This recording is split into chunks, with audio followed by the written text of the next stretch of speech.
Hi everyone, welcome!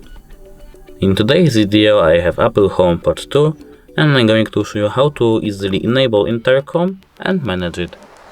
Let's get started.